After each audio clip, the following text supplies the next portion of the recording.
Pendidikan jarak jauh itu artinya mereka bisa belajar baik secara sinkronus ya, jadi maupun yang asinkronus. Artinya mereka bisa belajar bersama-sama secara online misalnya atau melalui guru kunjung. Nah, ketika guru kunjung itu maka beberapa esensi pembelajaran menjadi hal yang disampaikan dan kita menyediakan LMS, Learning Management System, sehingga mereka juga bisa belajar secara mandiri.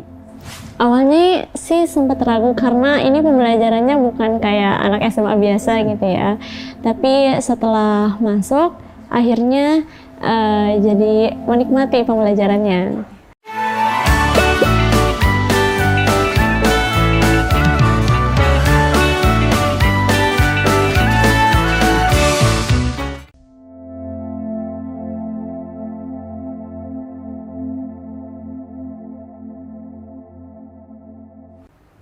Halo Sobat Belajar, selamat datang di Siniar Pendidikan Bermutu untuk Semua. Siaran inspiratif, inovatif, akuntabel, dan responsif pendidikan bermutu untuk semua.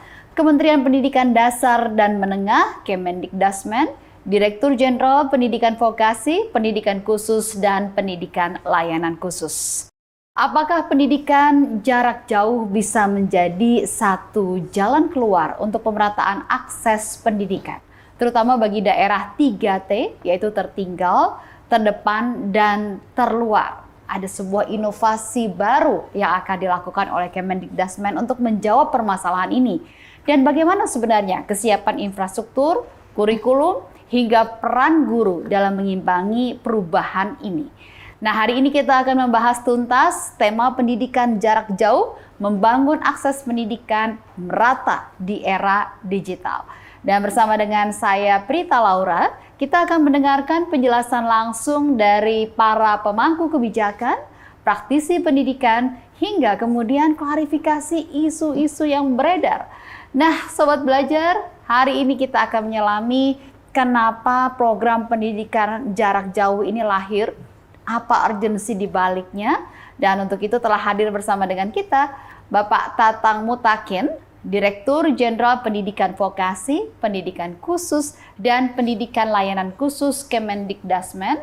Juga kemudian sudah hadir juga seorang murid bernama Ade Afifah, merupakan alumni dari Murid Pendidikan Jarak Jauh. Nah, saya akan ucapkan selamat datang dulu kepada Pak Tatang, Pak Dirjen, dan kemudian juga Mbak Afifah, selamat datang. Nah, bicara mengenai pendidikan jarak jauh, selalu dikaitkan dengan bagaimana upaya Kemendikdasmen menghadirkan pendidikan yang bermutu untuk semua. Apa ini Pak kaitannya? Iya. Terima kasih Mbak Prita. Jadi yang pertama bahwa pendidikan ini merupakan hak dasar tiap warga negara dan menjadi pondasi yang kuat untuk bangsa kita. Sesuai dengan amanat Undang-Undang Dasar 45 dan juga amanat Undang-Undang Sistem Pendidikan Nasional. Jadi bagaimana kita ingin memastikan semua anak bangsa dimanapun mereka berada bisa menikmati pendidikan. Nah, jadi dengan seperti itu maka ada anak-anak yang posisinya apakah karena geografis tadi 3T, kemudian karena ekonomi, dan juga karena sosial dan lainnya, mereka membutuhkan layanan pendidikan, salah satunya dengan pendekatan jarak jauh. Nah, dengan pendidikan jarak jauh ini, maka anak-anak yang tadinya tidak bisa menikmati pendidikan, mereka bisa menikmati pendidikan, mendapatkan ijazah, dan bisa melanjutkan ke jenjang pendidikan selanjutnya. Nah, kalau bicara mengenai tadi Bapak sebutkan daerah 3T, pendidikan untuk semua, berarti kan kita akan bicara juga dengan berbagai tantangan infrastruktur, begitu ya, kemudian akses internet dan sebagainya. Tantangan-tantangannya apa sih Pak, pendidikan jarak jauh ini? Ya, Memang yang paling mendasar di daerah 3T, tinggal terdepan dan terluar ini, masalah infrastruktur yang belum memadai, kemudian guru juga terbatas karena memang populasi sedikit, kemudian fasilitas kurang, dan juga kurikulum juga tidak terlalu dekat dan relevan dengan kondisi dan konteks yang ada, sampai juga ada masalah sosial ekonomi di masyarakat. Jadi ini beberapa hal yang membuat daerah 3T membutuhkan pendekatan khusus. Nah, kalau kita bicara mengenai ini merupakan sebuah layanan, lantas prioritasnya siapa yang mendapatkan layanan ini, Pak? Ya, prioritas dari layanan ini yang paling pertama adalah anak-anak yang tidak terjangkau, jadi turis dan unreached, yang tidak terjangkau oleh layanan pendidikan formal standar.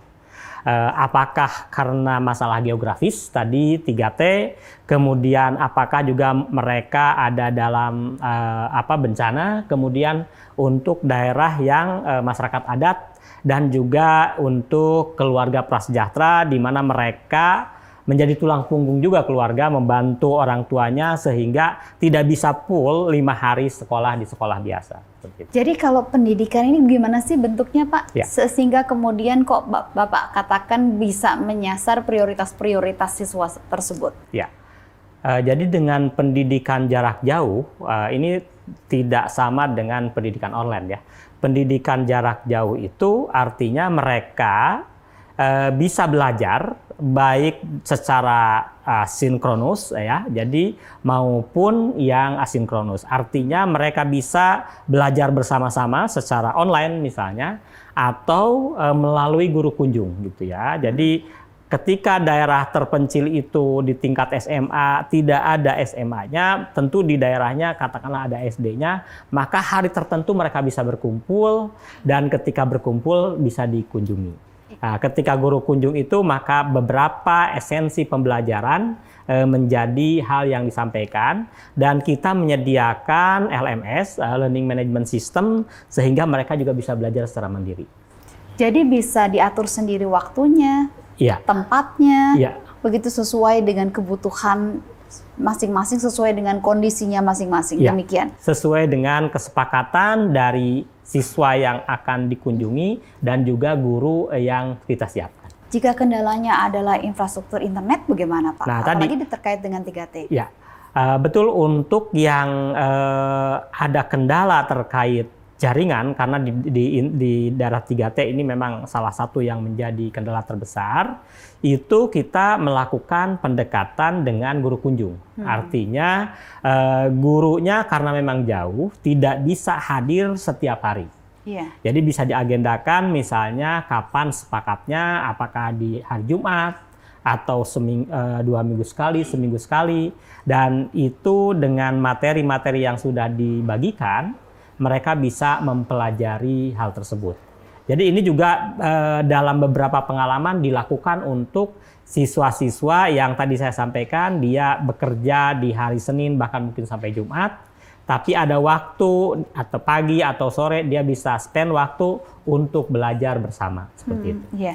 Nah, jadi yang perlu dipastikan juga Pak, jika kemudian ada guru-guru atau kemudian murid yang melakukan pembelajaran jarak jauh ini, apakah memang benar-benar bisa dipastikan ini masuk dalam penghitungan pencapaian kurikulum, kemudian bisa mendapatkan tanda kelulusan dan sebagainya, dasar hukumnya apa Pak sebagai landasan bahwa agar kemudian membuat yang mendengar di sini confidence, yakin, percaya diri gitu untuk melakukan hal ini karena merupakan bagian dari sistem pendidikan nasional. Iya.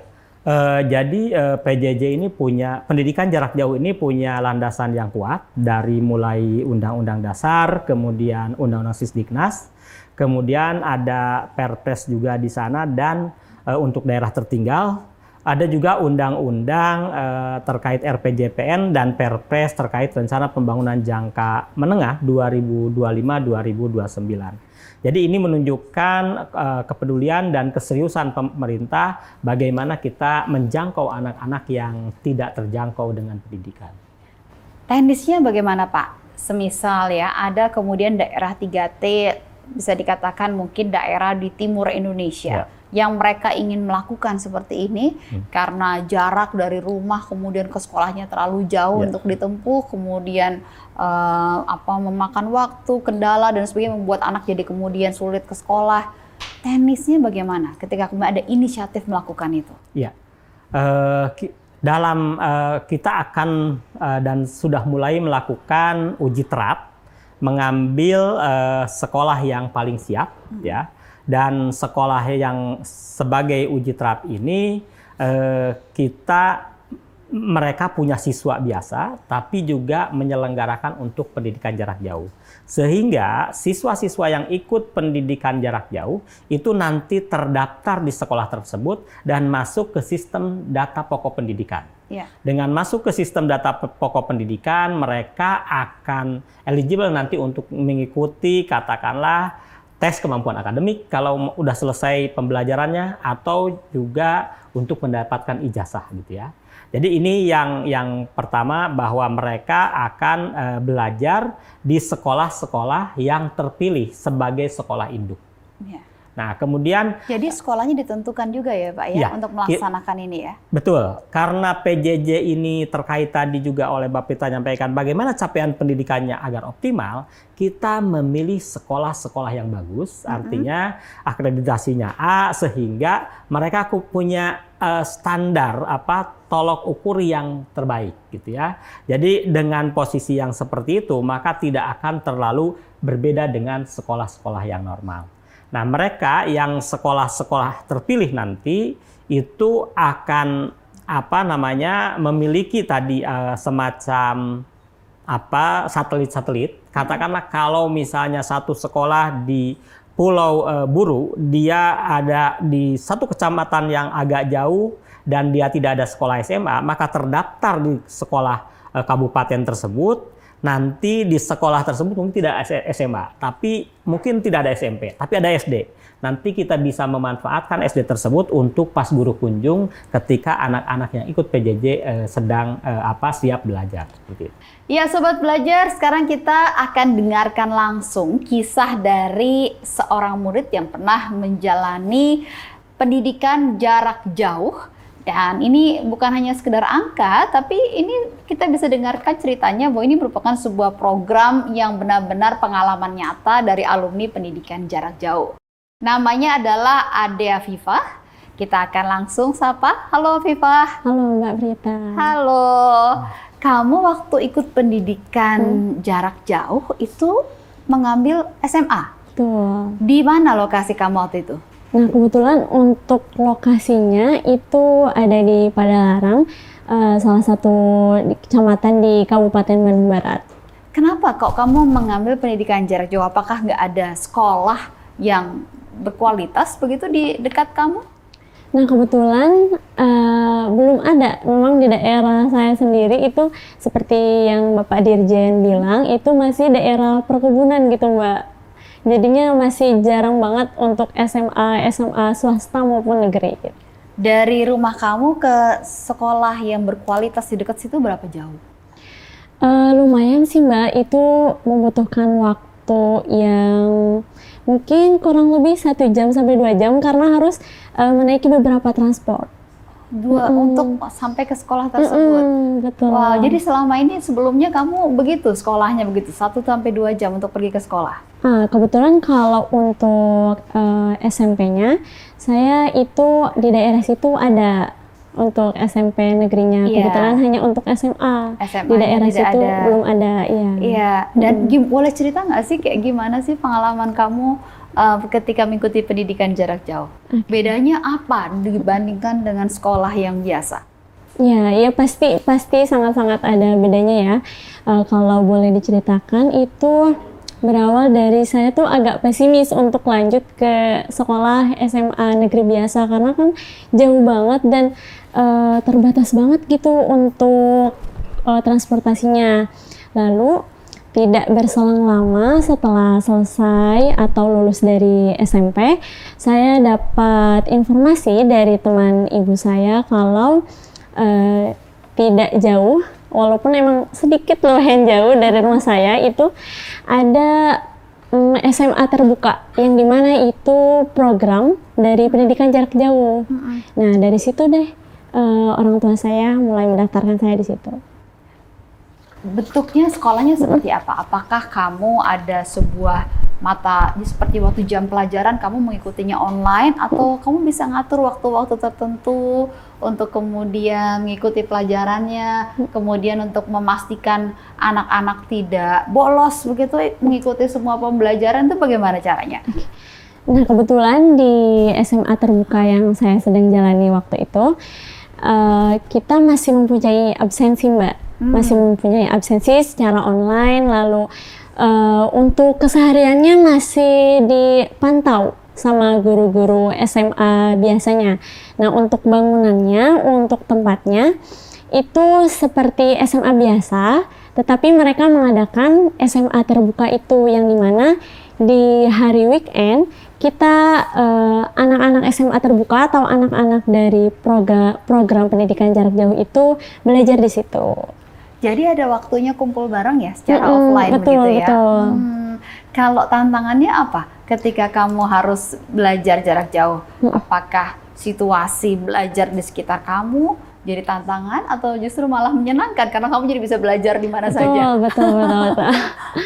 Nah, iya untuk tantangannya sendiri itu di awal-awal saya sempat bingung bagaimana caranya produktif tapi pembelajarannya dari rumah saja gitu kan. Kadang kita terlalu fokus untuk main handphone gitu ya. Ini ya apa godaannya banyak betul, nggak fokus. Betul, iya. Nah di situ mungkin Mbak tantangannya bagaimana caranya untuk terus produktif walaupun pembelajarannya di rumah. Akhirnya saya menemukan solusi lah dari situ untuk keluar dari zona nyaman, berkenalan dengan anak-anak lain dari komunitas-komunitas lain yang sportif, yang lingkungannya sangat positif. Nah dari situlah saya menemukan cara untuk produktif belajar.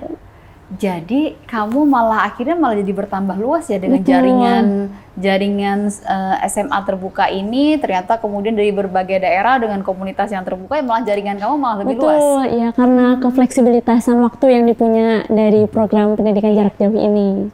Kalau produktivitas kamu tadi katakan bawaannya jadi nggak fokus nih karena kita kan bebas ya belajarnya. Nah, bagaimana mengukur produktivitasnya dari sekolah untuk memastikan anak-anak ini benar-benar mengikuti pelajaran? Ya, kalau untuk itu di setiap harinya seperti yang dikatakan tadi Mbak, kita tetap ada absensi tiap harinya, tetap dihubungi oleh gurunya setiap hari dengan bagaimana tugasnya gitu.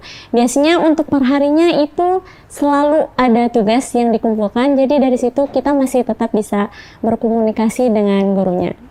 Apa yang berkesan dari kamu mengikuti pendidikan jarak jauh ini, Afifah? Mungkin berkesannya itu ini ketika saya bertemu pertama kali dengan teman-teman dari SMA terbuka juga, karena kita jarang ketemu, hanya seminggu sekali. Jadi kadang di tiap minggu kita sudah lupa nama mereka. Kita berkenalan kembali, tapi lama-kelamaan kita jadi berbaur, jadi teman baik, jadi teman dekat, bahkan jadi teman diskusi belajar. Iya. Nah, ini mumpung kamu lagi ngobrol dengan Pak Dirjen, Pak Tatang di sini. Apa yang bisa menurut kamu pendidikan jarak jauh ini bisa menjadi solusi nggak sih buat anak-anak seperti kamu yang akses dengan sekolahnya jauh, sehingga kemudian kamu untuk mendapatkan pendidikan yang bermutu bisa menjadi solusi nggak? Betul banget Mbak, ini menurut saya SMA terbuka yang termasuk dari program pendidikan jarak jauh ini sangat-sangat solusi yang bagus karena PJJ ini mengatasi masalah dari seperti zonasi atau sosial ekonomi ataupun bahkan seperti tadi yang anak-anaknya membantu pekerjaan orang tuanya. Ada juga yang membantu orang tuanya teman-teman kamu? Contohnya seperti apa? Kebetulan kalau untuk teman-teman saya seperti kayak mereka sudah tidak ada orang tuanya gitu, jadi mereka harus bekerja sendiri, harus mencari nafkah untuk adik-adiknya seperti itu. Jadi mereka tetap bisa sekolah Betul. di luar waktu bekerjanya. Betul. Tidak ada yang ketinggalan dari pendidikan. Begitu ya Pak ya, tujuannya Pak Tatang ya. Nah, yang menarik juga ini Pak Tatang, yang saya dapatkan informasinya, Sekolah Indonesia Kota Kinabalu katanya sudah dipilih sebagai percontohan pendidikan jarak jauh ini. Nah, bagaimana Pak bentuk percontohannya dan kenapa di Kinabalu ini yang kemudian dijadikan percontohan Pak? Iya. Jadi Sekolah Indonesia Kota Kinabalu menjadi pilihan karena di sana muridnya juga terbesar, kemudian jenjang pendidikannya lengkap, dan dia induk dari Community Learning Center, pusat-pusat pembelajaran yang ada di kebun-kebun di perkebunan yang ada di Malaysia Timur ya.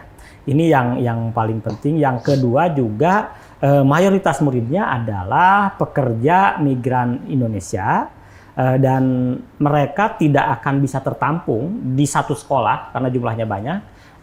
Tapi mereka bisa belajar di Community Learning Center yang ada di daerahnya. Kemudian dia juga akan membantu mengurangi biaya yang tinggi. Karena kalau misalnya di perkebunan harus ke Kinabalu, mereka harus berasrama atau transportasi juga susah gitu ya. Kalau pakai truk juga itu jaraknya ratusan kilometer gitu. Dan ini dengan mereka stay tetap di tempatnya masing-masing, mereka tidak banyak mengeluarkan biaya, dan tadi karena waktunya lebih fleksibel seperti disampaikan oleh Mbak Afifah, itu mereka tetap bisa juga membantu orang tuanya. Jadi harapannya dengan dipilihnya SIKK nanti dikawinkan dengan sekolah SMA 2 Padalarang yang tadi menyelenggarakan sekolah terbuka, nanti bisa melengkapi kekurangan masing-masing. Dan ini juga yang paling penting bagaimana, karena tadi Mbak Prita sampaikan, kemandirian menjadi sangat penting, kemudian harus ada guideline, maka modul pembelajaran, konten, kemudian guru, ini menjadi sangat penting. Jadi kualitasnya harus lebih baik sehingga bisa mengkompensasi kekurangan-kekurangan karena tidak hadir secara langsung. Sobat Belajar, kalau kita lihat tantangan pendidikan jarak jauh ini tidak hanya teknis, tapi juga soal sosial dan kultural. Dan kali ini pertanyaan juga datang dari masyarakat, dan kita perlu untuk kemudian meluruskan miskonsepsi pendidikan jarak jauh ini seperti apa. Salah satunya juga adalah banyak yang menyandingkan pendidikan jarak jauh ini dengan pada waktu masa kita darurat COVID, Pak. Apakah ini sama dengan waktu anak-anak sekolah dulu belajar pada jarak jauh dengan COVID? Apakah konsepnya sama? Berbeda dengan pendidikan online. Waktu itu kalau saat COVID, karena kita tidak boleh interaksi langsung ya. Jadi pendidikannya bermedia, medianya media online. Kalau ini pendidikannya dia bisa ketemu langsung juga gitu ya ketika guru kunjung. Tapi ada yang bisa dioptimalkan kalau daerah tersebut, daerah tertinggal atau terluar tadi memiliki akses internet, maka dia bisa mengkombinasikan pembelajaran online dengan pembelajaran jarak jauh. Jadi pembelajaran jarak jauh itu memanfaatkan sinkronus dan asinkronus. Sinkronus dalam arti ketika siswa dijadwalkan akhir pekan kita ketemu ya, misalnya jam segini, secara online diajarkan beberapa poin penting pembelajaran. Nah itu sinkronusnya. Asinkronusnya dia sudah dikirim bahan, jadi ketika awal masuk seperti Mbak Afifah itu udah dikirim bahan LMS, bahan pembelajaran, apa yang harus dibaca, harus diselesaikan, harus dijawab, dilatih gitu ya. Dan di sini memang ada tantangannya memang harus ada niat belajar yang lebih tinggi gitu ya. Karena sekalipun diingatkan kamu hari ini bagian ini, tapi kan tidak ditongkrongin langsung oleh guru ya. Yeah. Jadi disinilah maka self managementnya harus lebih tinggi. Ya mungkin kayak Mbak Afifah ini sudah harus menekan self managementnya harus lebih tinggi dibandingkan yang sekolah lainnya. Nah yang kedua, dari sisi penguatan interaksi. Jadi kami menekankan di sini blended learning, jadi menggabungkan antara online dan offline dan ada tetap interaksi langsung. Jadi ada tatap muka, tatap maya, tapi tetap juga ada yang bisa dilaksanakan langsung. Tadi seperti di Mbak Afifah, ketika mereka akhir pekan bisa berkumpul 3-4 orang, gurunya bisa berkunjung, gitu ya. Kalau nanti di Malaysia, ketika di CLC itu dari berbagai perkebunan bisa ketemu, nanti bisa ada guru kunjung. Kalau toh gurunya tidak bisa berkunjung secara langsung, nah bisa juga tetap dengan melakukan pembelajaran online. Jadi ada perpaduan untuk pembelajaran jarak jauh ini dari mulai online, offline, sinkronus dan asinkronus. Jadi itu ya, jadi kalau ditegaskan lagi ya Bapak Ibu, semua pendengar dari Siniar, sobat pendidikan di sini, jadi kalau online itu seluruhnya ada pada masa COVID semuanya online ya. Kalau ini kita ada kombinasi offline dan online, namun kemudian bisa memudahkan berbagai tantangan-tantangan terkait dengan lokasi, ketersediaan sekolah dan sebagainya. Pak, bagaimana jika hal ini dibandingkan dengan konsep homeschooling yang juga sekarang lagi ngetren, Pak? Bedanya apa? Bedanya lebih ke konteks latar belakang. Kalau homeschooling, kita lihat itu rata-rata orang tuanya menengah ke atas. Jadi orang tuanya bisa bantu ngajarin, bahannya dia bisa siapkan, bisa pilih dan lain-lainnya. Nah kalau ini pertama di daerah tertinggal, di daerah 3T. Atau tadi di kalangan orang-orang yang tidak mampu. Orang tuanya tentu tidak bisa dampingi karena orang tuanya juga harus ke sawah, harus ke kebun, ke ladang dan lainnya. Maka di sini yang paling penting bagaimana kita menyiapkan konten pembelajaran sekaligus guru yang mendampingi. Jadi kalau di dalam homeschooling kan semuanya belajar secara mandiri didampingi oleh orang tuanya. Afifah, waktu kamu memutuskan ya mau mengambil pendidikan jarak jauh ini, pertama idenya dari kamu atau dari orang tua kamu? Ya, kebetulan untuk idenya itu dari orang tua. Kamu ragu nggak waktu pertama kali ditawarkan itu? Apa yang membuat kamu ragu? Awalnya sih sempat ragu karena ini pembelajarannya bukan kayak anak SMA biasa gitu ya. Tapi setelah masuk, akhirnya jadi menikmati pembelajarannya. Terjawab tidak keraguan kamu waktu itu? Sangat terjawab. Sebenarnya nggak begitu juga ya. Betul. Ini benar-benar seperti sekolah biasa. Betul. Nah ada yang mengkhawatirkan juga kalau pendidikan jarak jauh tidak bersosialisasi dong dengan teman-teman. Nanti anak-anak jadi akhirnya main gadget terus gitu ya. Jadi introvert, jadi tidak punya kemampuan untuk bersosialisasi. Menurut kamu bagaimana? Menurut aku sih yang seperti tadi ceritakan ya, karena kita punya kefleksibilitasan waktu, jadinya kita bisa melakukan hal-hal yang disuka ataupun ada yang bekerja tadi. Nah dari situ justru kita secara sosial kita bisa berbaur dengan masyarakat gitu, dengan teman-teman lainnya. Jadi bukan berarti artinya di depan gadget atau layar komputer, malah justru bisa punya waktu ya untuk kemudian bersosialisasi dengan masyarakat. Nah Pak Tatang, kalau terkait guru nih Pak Tatang, bagaimana guru, kapasitas guru yang dibutuhkan, adakah sebuah sertifikasi khusus, kemudian insentif khusus bagi para guru yang melaksanakan pendidikan jarak jauh ini? Iya. Jadi yang pertama, guru untuk pendidikan jarak jauh ini ada di sekolah induk gitu ya. Nah, di sekolah induk mereka sudah diberikan gaji sesuai dengan standar yang ada. Tapi ketika nanti ada pembelajaran, kemudian ada waktu untuk kunjung, tadi seperti Mbak Afifah di weekend gitu ya, di akhir pekan, kemudian mengunjungi ke lokasi, maka dia butuh transportasi, maka itu salah satu yang harus juga difasilitasi. Jadi ada insentif-insentif tambahan, tapi yang paling penting di sini memang gurunya juga karena dipilih tadi sekolahnya sekolah yang cukup bagus gitu ya, dan gurunya juga yang punya pengalaman lebih baik, sehingga bisa mengkombinasikan bahan pembelajaran yang baik dengan guru yang baik untuk meningkatkan kualitas pembelajaran. Karena lagi-lagi tadi pembelajarannya sangat fleksibel, waktunya juga hanya guru kunjung di akhir pekan, bahkan ada sebagian yang via online seperti itu. Sekolah yang ingin ikut dalam pendidikan jarak jauh ini ditunjuk atau mereka bisa inisiatif mendaftarkan begitu Pak?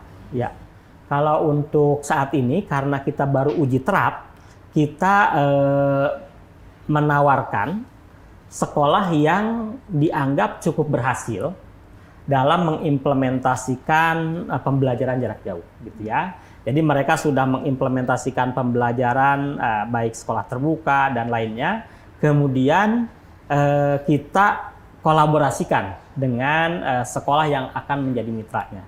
Dan tentu untuk memperkuat ini kita juga ingin meningkatkan konten pembelajaran. Nah, konten pembelajarannya akan berbeda dengan sekolah biasa. Itu kita didukung oleh UT untuk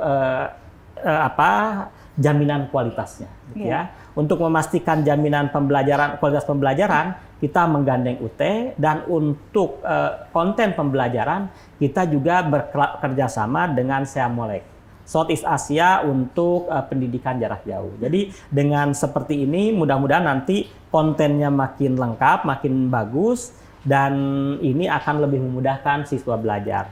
Nah, kalau di uji terap ini yang dilakukan adalah antara SMA 2 Padalarang dengan SIKK. Nanti setelah ini berhasil di tahun selanjutnya, kita akan menawarkan lagi provinsi masing-masing mana yang paling siap, gitu ya. Kenapa? Karena tadi agar memastikan sekalipun ini jarak jauh, tapi kualitasnya secara esensial mirip dengan sekolah biasa. Seperti itu. Kapan sih Pak launchingnya pendidikan jarak jauh ini? Karena ini kan tadi dikatakan masih dalam tahap uji terap. Ya. Resminya kapan bisa dimulai? Untuk yang uji terap ini sekarang sudah mulai, ada sekitar 90-an siswa yang ada di Malaysia dengan sekolah yang di Padalarang.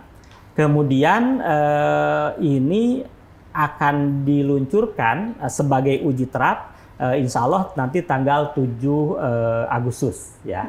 Nah, setelah ini uji terap ini berjalan, konten, guru, kemudian cara pembelajaran dan lain-lainnya makin settle, kolaborasi antara UT, kemudian Seamolek, SMA Padalarang dan SIKK, kita akan konsolidasikan, kita akan evaluasi, dan ini akan jadi bahan untuk siapa tahun depan 2026 yang akan menjadi piloting untuk masing-masing provinsi. Karena pendidikan di kelas menengah ini kan memang kewenangannya provinsi. Jadi misalnya kalau ada di Maluku, SMA mana yang nanti siap dipilih, kita diskusi dengan Dinas Pendidikan Maluku. Nanti dari sana kita hubungkan itu untuk melayani pendidikan jarak jauh seprovinsi Maluku. Demikian juga mungkin di NTT, di NTB, dan lain-lain. Iya, baik Pak Tatang dan juga Adik Afifah serta Sobat Belajar semuanya. Walau ini program yang relatif masih uji terap, masih baru, tapi udah banyak pertanyaan loh masuk dari para netizen di media sosial yang ditujukan ke Pak Tatang ini. Pertanyaannya salah satunya yang masuk Pak, ini keraguan ya Pak. Kalau internet saja masih sulit di beberapa wilayah, terutama daerah 3T, apa mungkin pendidikan jarak jauh bisa berjalan optimal Pak? Iya, saya kira ini pertanyaan yang sangat penting dan relevan Mbak Prita ya, karena memang kondisi real di Indonesia, apalagi kalau tadi Mbak Prita menyampaikan di daerah 3T memang banyak yang tidak memiliki akses internet. Dan itulah tantangan kita, dan disinilah PJJ menawarkan inovasi. Inovasi bahwa pembelajaran itu tidak selalu harus dengan menggunakan internet secara online gitu ya, tapi juga bisa melakukan pendekatan yang lebih fleksibel.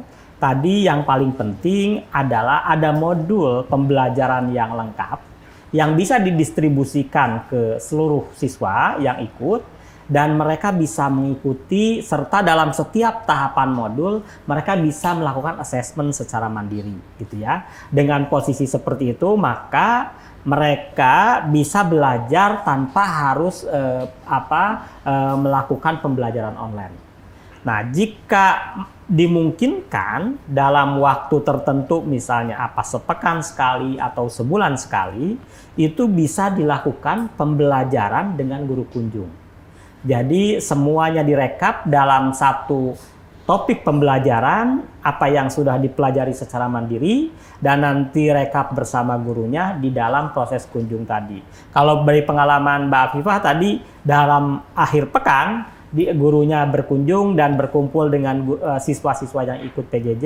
Kalau mungkin dalam situasi yang agak lebih jauh lagi lokasinya, mungkin bisa 2 pekan sekali. Karena kondisi di lapangan sangat berbeda masing-masing daerah. Kalau tadi di Mbak Afifah tantangannya kan sebenarnya lebih ke jarak sama tidak ada transportasi. Mungkin jaraknya cuma 60 kilo, tapi 60 kilonya itu ya harus jalan kaki gitu. Nah, kalau sudah apalagi nyebrang, kepulauan dan lain-lain, ini tentu akan lebih menjadi tantangan tersendiri bagi para gurunya. Iya. Apa targetnya nih Pak? Ada juga pertanyaan yang kedua dari netizen, apa sih sebenarnya targetnya serta objektif tujuannya? Walaupun Pak sudah sampaikan tadi ya Pak Tatang di awal, tapi boleh Pak silahkan diulangi lagi untuk menjawab pertanyaan para netizen. Iya, tujuan dari pendidikan jarak jauh ini yang paling penting, bagaimana kita bisa menjangkau anak-anak yang tidak bisa sekolah dengan berbagai situasi, gitu ya. Bagi anak-anak yang tidak mampu dan berada di pedesaan, kemudian keseharian mereka harus bantu orang tua ke ladang, orang tua ke sawah, maka dengan pendidikan jarak jauh, mereka masih tetap bisa terdaftar di sekolah formal standar, gitu ya, tapi dengan pendekatan jarak jauh, gitu ya. Demikian juga anak-anak yang lokasinya di daerah 3T. Dia tidak ada SMA di sana, maka dia mengikuti SMA induknya dan dia bisa melakukan pembelajaran dengan melihat materi pembelajaran yang juga kontekstual. Makanya di sini kenapa nanti harus tiap sekolah induk itu ada di masing-masing provinsi biar merefleksikan pengalaman yang di NTT, pengalaman yang di Papua, dengan pengalaman yang di Jawa Barat dan juga di Aceh pasti akan berbeda. Ya. Kenapa konteks ini penting? Untuk memudahkan menyerap pembelajaran. Ada pertanyaan lagi nih Pak. Pihak mana saja Pak yang terlibat dalam kolaborasi ini? Iya, kolaborasi pendidikan jarak jauh dilakukan yang pertama tadi SMA induk. Dalam hal ini untuk uji terap SMA 2 Padalarang, SMA Negeri 2 Padalarang. Kemudian untuk menjadi mitranya ada Sekolah Indonesia Kota Kinabalu. Kemudian untuk penjaminan mutu pembelajaran kita dibantu oleh Universitas Terbuka yang sudah perguruan tinggi unggul yang sudah melakukan pembelajaran jarak jauh di tingkat pendidikan tinggi. Dan untuk konten pembelajaran kita juga didukung oleh Seamolek, organisasi pembelajaran jarak jauh di Asia Tenggara yang kebetulan ada di kampus UT juga. Jadi ini pun juga sudah dari pembelajaran global juga ya Pak ya, bagaimana pelaksanaan pendidikan jarak jauh dilakukan di beberapa negara lain.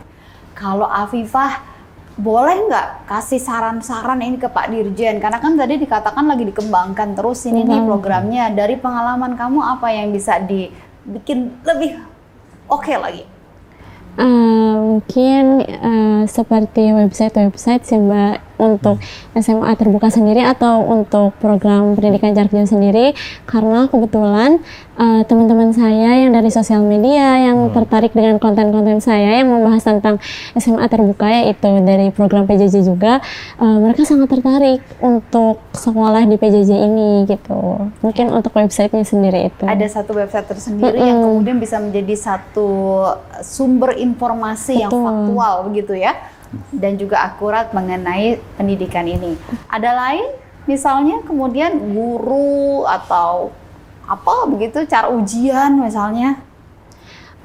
Untuk saat ini sih sudah optimal ya Mbak, untuk dari cara pembelajaran, dari gurunya itu sudah sangat maksimal sih. Kalau pada saat kamu ujian itu offline atau online? Ya, untuk ujiannya seperti SMA biasanya kita melakukan secara offline.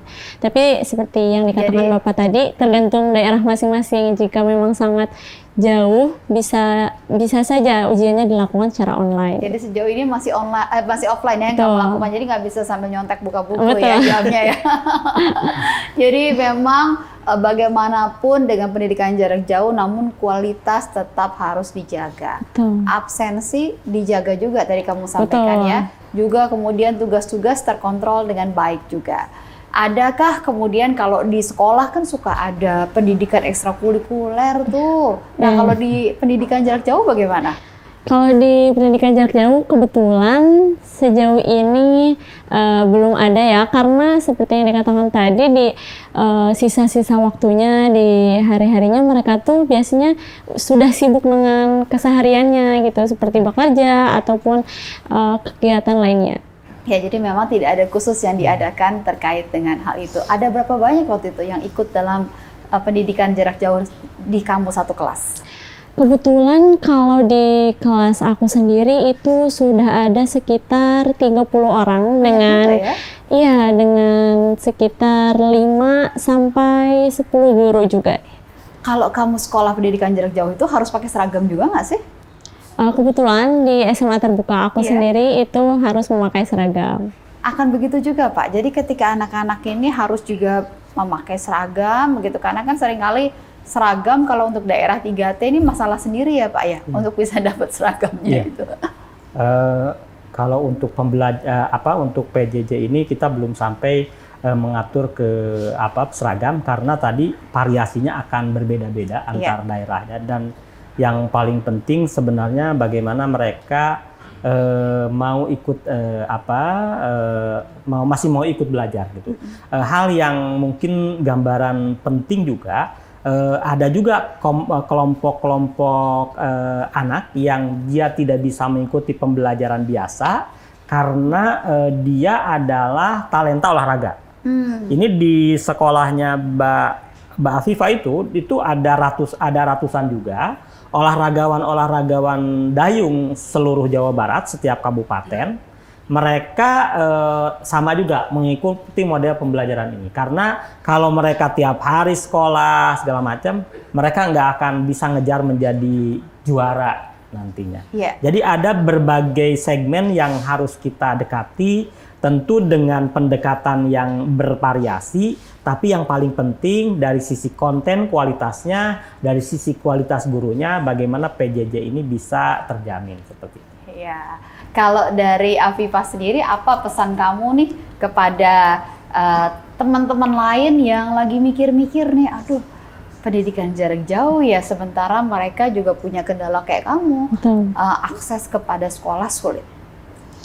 Untuk teman-teman yang masih ragu dengan program pendidikan jarak jauh ini, menurut aku ini tuh solusi yang sangat bagus untuk teman-teman yang mengalami kondisi keterbatasan zonasi, sosial ekonomi, maupun yang harus membantu orang tua di rumahnya.